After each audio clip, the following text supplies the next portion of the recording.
నమస్తే, welcome to our channel. నేను బిరామ్.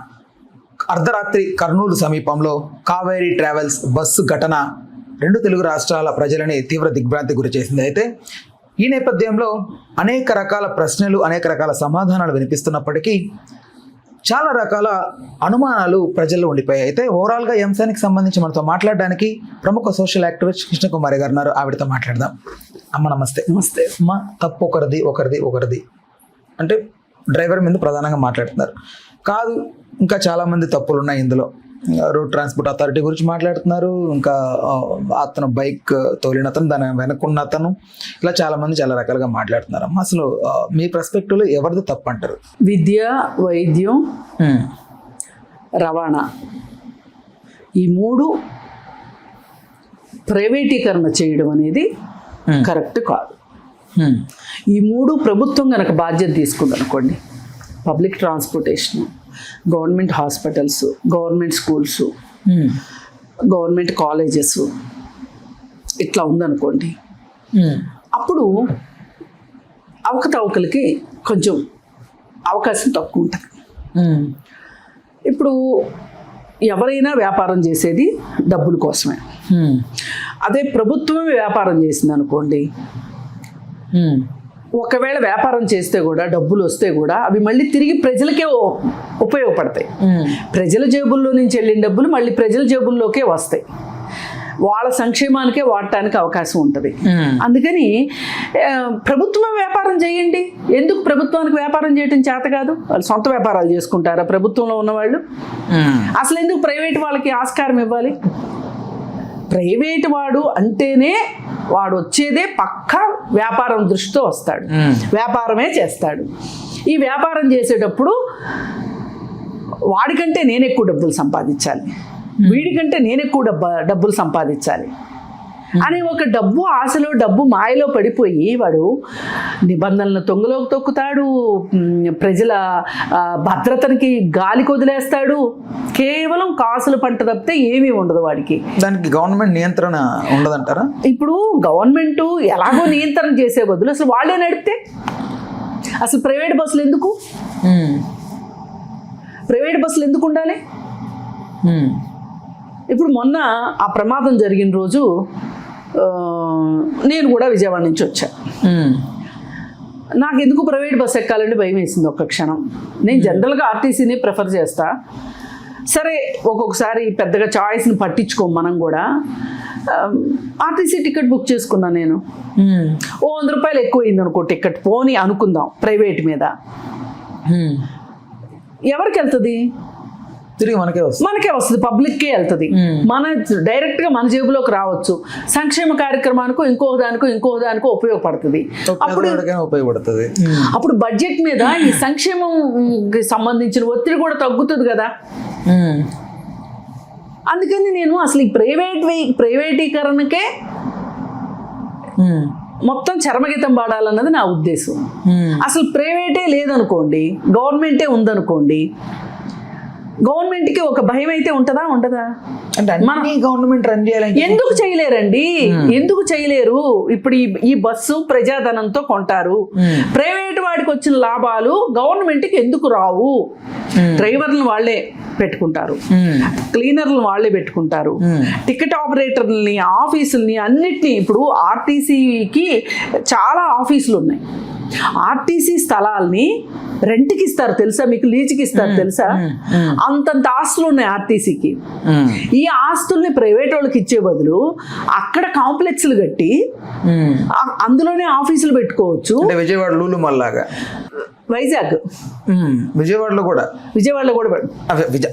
First మనకు వైజాగ్ లో ఉండింది, తర్వాత విజయవాడ అనుకుంటా, విజయవాడకి ఏదో షిఫ్ట్ చేయాలని వచ్చింది. హైదరాబాద్ లో ఉంది. నేను అనేది ఒక్క లులుమాల్ అనే కాదు, ఇవాళ ఎక్కువ నోట్లో నలుగుతుంది లులుమాలు. లులుమాలనే ఎందుకు అనుకోవాలి? ఏ మాల్ అయినా సరే ప్రైవేట్ వ్యక్తులకి కొన్నిటికే వ్యాపారం చేసుకునేదాకా ఇస్తే అన్ని ప్రభుత్వం చేస్తుంది, మిగతా వ్యాపారాలు కూడా అన్ని ప్రభుత్వమే చేస్తుంది నేను అనట్లా. నేను చెప్పింది మూడు: విద్య, వైద్యం, రవాణా. ఈ మూడిటికి ప్రభుత్వం కనుక తీసుకుంటే R&B వ్యవస్థ ఉండేది ఒకప్పుడు, రోడ్స్ అండ్ బిల్డింగ్స్ డిపార్ట్మెంటు. బ్రహ్మాండంగా ఉండేవి రోడ్లు. రైల్వేస్ గవర్నమెంట్దే కదా, అదే ఒకప్పుడు పూర్తి రైల్వే గవర్నమెంట్ కిందే ఉండేది. ఇప్పుడు పేరుకి రైల్వే గవర్నమెంట్ కింద ఉన్నట్లు లెక్క. ఈ గ్యాంగ్ మెన్లని, ఈ పట్టాల దగ్గర ఆ కంకర సరిగా ఉందా లేదా, పట్టాలు సరిగా ఉన్నాయా లేదా, లైన్ సరిగా ఉందా లేదా అనే దానికి ఇదివరకు ప్రైవేట్ వాళ్ళు ఉండేవాళ్ళు కాదు. మొత్తం రైల్వేలో గవర్నమెంట్ రైల్వే ఎంప్లాయీస్ ఉండేవాళ్ళు. అప్పుడు ప్రమాదాలు జరిగాయి కాదు.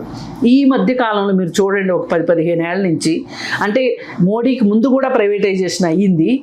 అంటే కొన్ని కాంట్రాక్టులకి ఇవ్వటం, కొన్ని వర్కుల్ని ఎంప్లాయీస్ని ఎంప్లాయ్ చేసుకోకుండా బయట వ్యక్తులకి కాంట్రాక్ట్ ఇవ్వటం వల్ల వాళ్ళు సరిగా అప్రమత్తతో పనిచేయకపోవటం వల్ల, వాళ్ళకి శిక్షణ సరిగా లేకపోవటం వల్ల రైల్వే ప్రమాదాలు జరుగుతున్నాయి. అందుకే రోడ్డు ట్రాన్స్పోర్టేషను మనకు ఆర్టీసీ ఎలాగో ఉంది. ఇది ప్రతి రాష్ట్రానికి రోడ్ ట్రాన్స్పోర్ట్ కార్పొరేషన్ ప్రతి రాష్ట్రానికి ఉంది. ఇప్పుడు అది అన్ని రవాణా వ్యవస్థ మొత్తం ఆర్టీసీ కింద ఉందనుకోండి, అవసరమైతే ఎంప్లాయీస్ని ఎంప్లాయ్ చేసుకుంటాం. ఏంటి తప్పేంటి?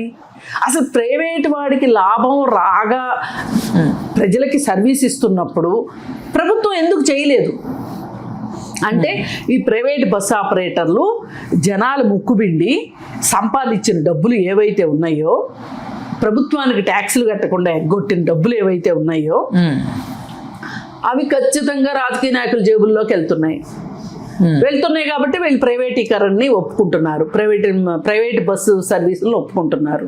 దాని పాప ఫలితమే ఇప్పుడు ఈ యాక్సిడెంట్లు.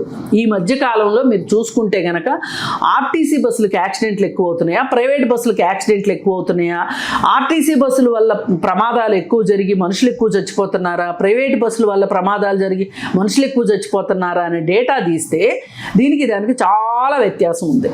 అంటే ఎక్స్పీరియన్స్డ్ పర్సన్స్ డ్రైవర్లుగా నియమించకపోవడమా, లేకపోతే ఏంటమ్మా అది? ఇప్పుడు ఈ డ్రైవర్నే తీసుకుందాం, మీరు డ్రైవర్ మాట ఎత్తారు కాబట్టి చెప్తున్నా. ఈ డ్రైవరు 5వ తరగతి వరకే చదువుకున్నాడు, కానీ 10th క్లాస్ ఫెయిల్ అయినట్టు ఒక ఫేక్ సర్టిఫికెట్ తీసుకొచ్చి, అంటే 8th క్లాస్ చదివితే పాస్ అయితే చాలు వాళ్ళకి డ్రైవర్ ఉద్యోగం ఇవ్వచ్చు, అంటే లైసెన్స్ ఇవ్వచ్చు. మరి ఇతను ఏం చేశాడు, ఒక ఫేక్ సర్టిఫికెట్ తీసుకొచ్చి లైసెన్స్ తీసుకుని దీనిలో పనిచేస్తున్నాడు. ఇంతకు ముందు అతను ఇంకొక చోట డ్రైవర్గా పనిచేసేవాడు.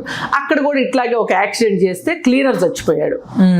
అతని వెనక ఉన్న స్టోరీ ఇది. అతను ఆ రోజు జరిగిన ప్రమాదానికి డ్రైవరే ప్రధాన కారణం ప్రత్యక్షంగా అనుకోవడానికి మనకున్న ఆధారం ఏంటి అంటే, ఈ బైక్ వెనక నుంచి వచ్చి కొట్టల,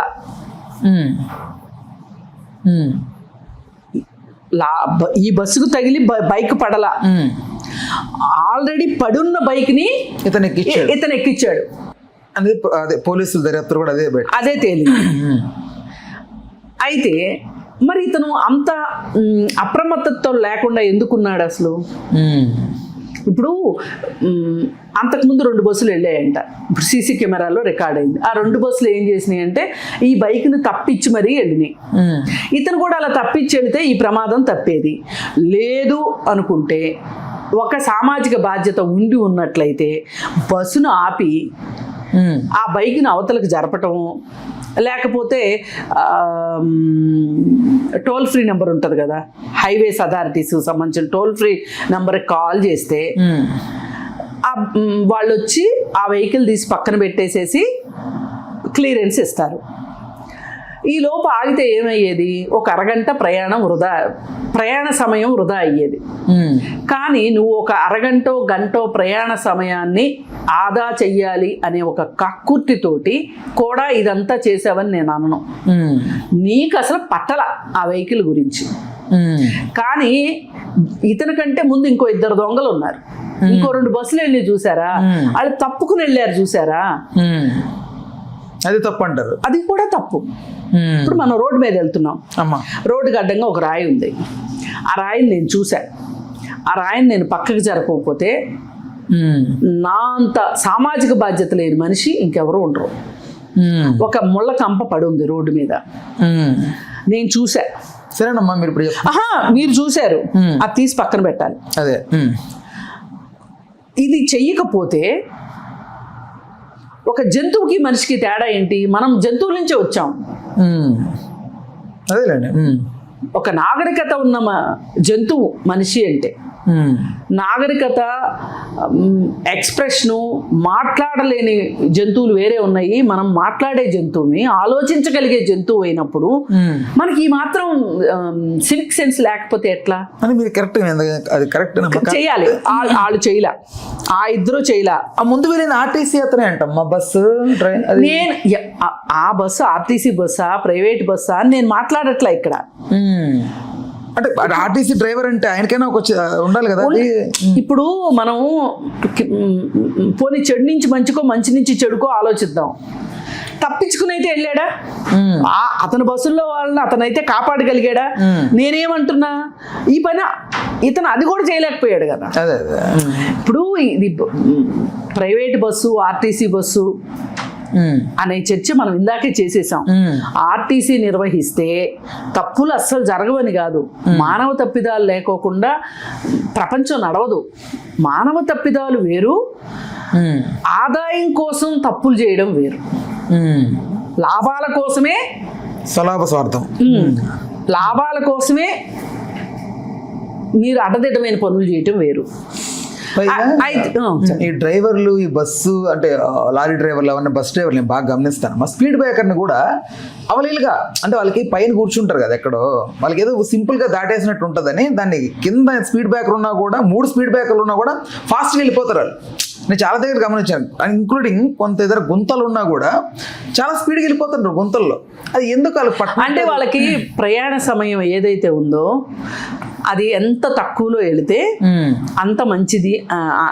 అంటే అతను అంత నిపుణత కలిగిన డ్రైవరు అనేది స్పీడోమీటర్ ఉండాలి అసలు బస్సుల్లో. అంటే ఈ స్పీడ్ దాటి ఆ బస్సు వెళ్ళకూడదు, సెన్సార్ పెట్టాలి. అప్పుడు అలాంటివి ఉండాలి. ఉన్నాయని చెప్తారు కానీ ఉండవు.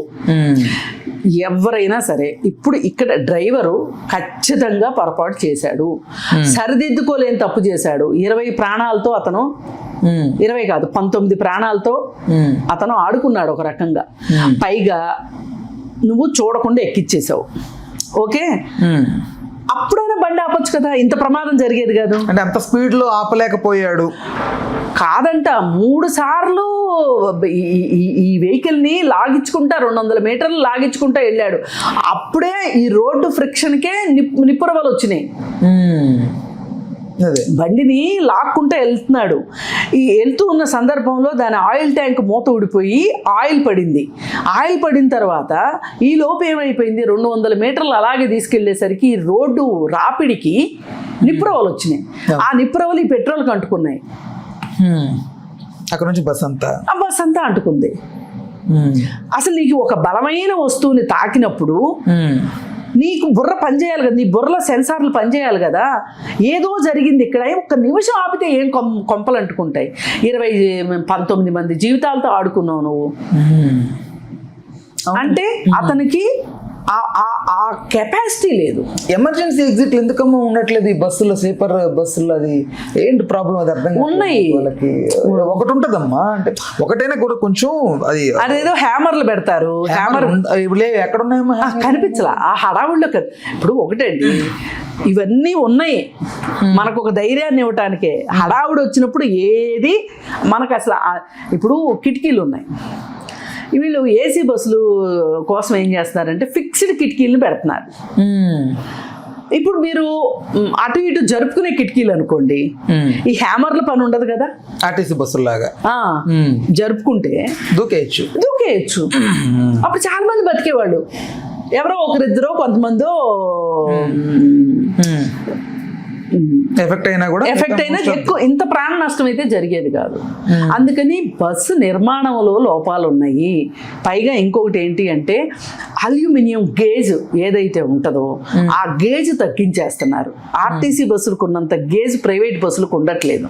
ఎందుకు ఉండట్లేదు అని అంటే బిల్డ్ క్వాలిటీలో గేజ్ అంటాం. ఇప్పుడు మనము మందాన్ని గేజ్తో కొలుస్తాం, ఐరన్ కానీ అల్యూమినియం కానీ. ఈ గేజ్ తక్కువ ఉంటుంది ప్రైవేట్ బస్సులకి. ఎందుకు అంటే గేజ్ ఎక్కువైనప్పుడు బరువు ఎక్కువ ఉంటుంది. బరువు ఎక్కువ ఉన్నప్పుడు ఈ బండి స్పీడ్ వెళ్ళదు ఒకటి, రెండోది ఫ్యూయల్ తాగేస్తాయి. అందుకని వీళ్ళు ఏం చేస్తున్నారు తెలివిగా, ఈ అల్యూమినియం దీన్ని తక్కువ గేజ్ తక్కువ పెడుతున్నారు. దానివల్ల కూడా ఏమైపోయిందంటే అల్యూమినియం కరిగిపోయింది ఎక్కడికక్కడికి, ఈ మంటలు అంటుకునేసరికి కరిగిపోవటం వల్ల కూడా ఇదంతా జరిగింది. ఇది తర్వాత ఏ రకంగా చెప్పినా ప్రైవేట్ వాడు 4 రాళ్ళు ఎక్కువ సంపాదిద్దామని అనుకుంటాడు. లాభాల పిచ్చి ఉంటది, డబ్బులు పిచ్చి ఉంటది, పైగా వాడికి ఆమ్యామ్యాలు ఎక్కువ, రాజకీయ నాయకులను పోషించాల్సిన అవసరం ఉంటది, పర్మిట్ల కోసమో దేనికోసమో. ఇప్పుడు ఆర్టీఏ వాళ్ళు ఉన్నారు, వాళ్ళు చూసుకోవాల్సింది ఏంటి, అసలు ఈ బస్కి ఫిట్నెస్ ఉందా లేదా, ఈ బస్కి అన్నీ ఉన్నాయా లేదా తనిఖీలు చేయాలి. పైగా 6 నెలలకు ఒకసారి ఈ బస్ డ్రైవర్లు వాళ్ళు ఎలా ఉంది, వాళ్ళ ఫిట్నెస్ ఎలా ఉంది అనేది టెస్టులు చేయాల్సిన అవసరం ఉంటుంది. ఇవన్నీ చేర్చుకుంటే వాళ్ళ నిబంధనల్లో భాగంగా ప్రమాదాలను నివారించవచ్చు. కానీ అసలు ఆల్రెడీ ఉన్న నిబంధనలనే పాటించినప్పుడు వీళ్ళు అసలు ఏమీ తనిఖీలు చేయకోకుండా దొంగ రిపోర్ట్లు ఇచ్చేసేసి కాసులకి కక్కుర్తి పడిపోయే అధికారులు, అలాగే ఈ ప్రైవేట్ ఆపరేటర్లు ఇచ్చే డబ్బులు తీసుకునే పొలిటీషియన్స్, డైరెక్ట్గా పొలిటీషియన్స్కే ట్రావెల్స్లు ఉన్న తర్వాత వీళ్ళు సిస్టమ్స్ని మేనేజ్ చేయగలిగిన కెపాసిటీ ఉన్నవాళ్ళు. ఇప్పుడు చూడండి, ఆల్ ఇండియా పర్మిట్ అని ఉంది. ఆల్ ఇండియా పర్మిట్ అని ఉన్నప్పుడు అన్ని రాష్ట్రాల్లోనూ ఒకే ట్యాక్స్ ఉండాలి కదా. కొన్ని రాష్ట్రాల్లో ట్యాక్స్ తక్కువ ఉంది, అందుకని ఇక్కడ కొన్నా కానీ అక్కడ రిజిస్ట్రేషన్ చేయిస్తున్నారు మనోళ్ళు గొప్పోళ్ళు. అంటే దొరికిన చోటల్లా డబ్బుని ఆదా చేసుకుందామని చూస్తున్నారు. ఇంత ఆదా ఎందుకు చేయాల్సి వస్తుంది వీళ్ళు అంటే, వీళ్ళు అందరి జేబులు నింపాలి, అందరి చేతులు తడపాలి కాబట్టి వాళ్ళు అలా చేస్తున్నారు. అందుకే వీటన్నిటికీ ఒకటే ఆన్లైన్ సొల్యూషన్ ఏంటి అంటే అన్ని ప్రభుత్వమే నడపాలి, పబ్లిక్ ట్రాన్స్పోర్ట్ మొత్తాన్ని. ఆ డ్రైవర్ గురించి ఏం చెప్తారమ్మా? బైక్ డ్రైవరు తాగి డ్రైవ్ చేశాడు అని అంటున్నారు. అంటే సజ్జనార్ గారు కూడా పెట్టారు ఒక ట్వీట్, ఏదో ఈ తాగి బండి నడిపే వాళ్ళని ఉగ్రవాదులుగా ఆయన పోల్చి పెట్టడం జరిగింది. కరెక్టే కాదని ఎవ్వరు అనట్లేదు. అతను తాగలేదని కానీ తాగడం తప్పని కానీ మనం ఏమి వ్యాఖ్యానించలేని పరిస్థితి. తాగే ఉంటాడు అనుకుందాం. అసలు ఆ రాత్రిపూట వర్షం పడుతున్న సందర్భంలో అసలు ప్రయాణం చేయకపోతే ఏమైంది? ఎందుకు? బైక్ పైన ఫ్రెండ్ని తిప్పడానికని అని చెప్తున్నారు. అతను చచ్చిపోయాడు. ఇప్పుడు అతను బైక్ రోడ్డు మీద పడుంది కాబట్టి ఈ బస్సు కూడా వెళ్ళి దానికి గుద్దింది. బస్కి యాక్సిడెంట్ అయింది, 19 మంది చనిపోయారు. సింపుల్గా మాట్లాడుకుంటే ఇలాగ అనిపిస్తుంది. కానీ మనం ఒకసారి ఆ 19 కుటుంబాల్లో ఒక కుటుంబం, మనం కూడా ఆ కుటుంబంలో ఒకళ్ళమే అనుకుంటే మనకి ఇమ్మీడియట్గా అనిపించేది ఏంటి? ఇప్పుడు శంకర్ ఒక సినిమా తీశాడు, విక్రమ్ అపరిచితుడు సినిమా. ఇలా గవర్నమెంట్ ఎంప్లాయీస్ లంచాలకు పాల్పడి చేసినందుకు గాను మరి మనకి ఇన్ని సినిమాల్లో చూపిస్తున్నా లంచాలు తీసుకోవడం ఆపట్లేదు. గవర్నమెంట్ వాళ్ళు లంచాలు తీసుకుంటున్నారు. ఇప్పుడు ఈ ట్రాన్స్పోర్ట్ తనిఖీలు చేసేవాళ్ళు గవర్నమెంట్ వాళ్ళే కదా. బెటర్. నాకు థాట్ వచ్చింది ఏంటంటే, ప్రతి పెట్రోల్ బంకులో మన పోలీసులు చెక్ చేస్తారు కదా, లిక్కర్ తాగిన డ్రంక్ అండ్ డ్రైవ్ టైప్ లో. ఆఫ్టర్ 10 ఎవరైనా పెట్రోల్ పట్టుకోవడానికి వస్తే ఆ డ్రంక్ అండ్ డ్రైవ్ టెస్ట్ చేసి తాగాడా లేదా అని అప్పుడు పెట్రోల్ పెడితే బాగుంటుంది అనిపిస్తుంది. అట్లా పెడితే బాగుంటుంది అనిపిస్తుంది. చేయొచ్చు. విషయం కాదు, పెద్ద విషయం కాదు అసలు. అది పెద్ద విషయమే కాదు. ఇప్పుడు మనం ఏం చేయాలి అంటే, అసలు ప్రమాదాల నివారణకి ఏమేం చెయ్యొచ్చు అనే దాని మీద అసలు ఒక ఆలోచన ప్రభుత్వాలకు లేదు. ఈ ప్రభుత్వాలన్నీ ఎలా నడుస్తున్నాయంటే, ఇప్పుడు మనము ఆత్మ పరిశీలన చేసుకుంటే దొరుకుతాయి. ఇప్పుడు కోటి ఉంది. కోటిలో ఒక రోడ్డు సుల్తాన్ బజార్ ఉంటుంది. ఆ రోడ్లో మనం నడవక్కర్లా, మన వెనకోళ్ళు మనం నడిపిస్తారు. విజయవాడ బీసెంట్ రోడ్డు ఉంది, బీసెంట్ రోడ్ లో మనం నడవక్కర్లా, మన వెనకోళ్ళు మనం నెట్టేస్తుంటారు, మనం ఆటోమేటిక్ గా వెళ్ళిపోతుంటాం. అట్లాగే ఈ ప్రభుత్వాలు ఇలా నడుస్తున్నాయి అంతే. అంతేగాని దీని మీద ఒక పట్టింపుతోటి ఒక ప్రజలకు మంచి చేయాలి, ఇది నా బాధ్యత, నేను జీతం తీసుకుంటున్నాను, ఈ జీతానికి న్యాయం చేయాలి అనే ఒక ఆలోచన చూసారా, ఇది లేదు ఎంప్లాయీస్లో. ఇది కావాలి ఈ రోజున.